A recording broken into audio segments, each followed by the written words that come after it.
Yeah, this is where things get creepy. Oh, really? Netanyahu keeps invoking Amalek, a biblical enemy the Israelites were commanded to completely wipe out. Men, women, children, even their fucking livestock. Hold the phone.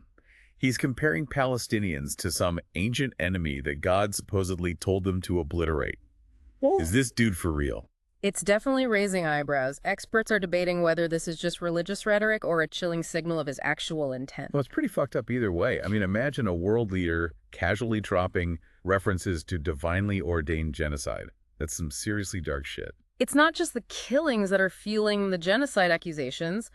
Critics are also pointing to the crippling siege on Gaza, Right. the destruction of infrastructure, the cutting off of food, water, and medical supplies. It's They argue that these actions are deliberately creating conditions designed to destroy the Palestinian population. So it's not just about bombs and bullets. It's about starving them out and making their lives a living hell. That's the argument. They're saying it's a slow, agonizing death by 1,000 cuts. Okay, so we've got mass casualties, deliberate targeting of civilians, a leader spouting off about biblical genocide, and a siege that's basically a slow-motion death sentence.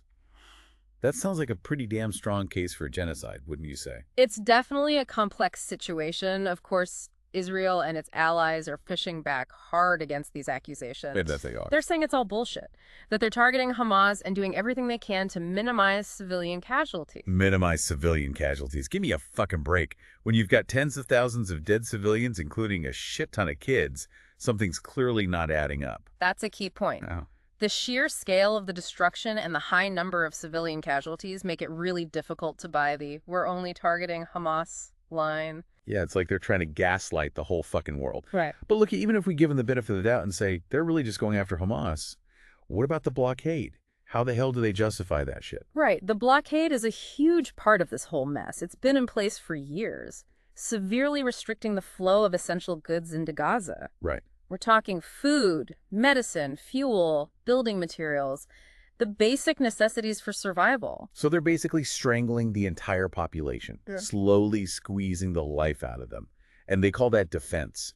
It's fucking barbaric. Critics argue that the blockade is a form of collective punishment, a way to inflict suffering on the entire Palestinian population, not just Hamas. They say it's deliberately creating a humanitarian crisis. Well, it's definitely working. I've seen reports of widespread poverty, malnutrition, and a healthcare system that's on the verge of collapse. It's a fucking nightmare. Exactly. And the argument is that this is all intentional, that Israel is using the blockade to weaken the Palestinian people, making it easier to control them or even push them out entirely. So it's like slow motion ethnic cleansing? Fucking hell, this is some seriously dark shit. It's a very contentious issue, and there's a lot of debate about the legality and morality of the blockade. Sure. Some argue that it's a necessary security measure to prevent Hamas from obtaining weapons, but others say it's a violation of international law and a crime against humanity. Okay, let's get into the legal nitty-gritty here. Are there any actual lawsuits or legal actions being taken against Israel for all this? What does the future hold for Gaza, for the Israeli-Palestinian conflict, and for our own goddamn conscience? We'll tackle those questions in part 3. All right, let's shift gears and talk about the future. Because this whole genocide debate, it isn't just some abstract legal argument. It has real-world consequences for millions of people. Yeah, let's cut the philosophical bullshit and get down to brass tacks. What does all this mean for the people actually stuck in Gaza?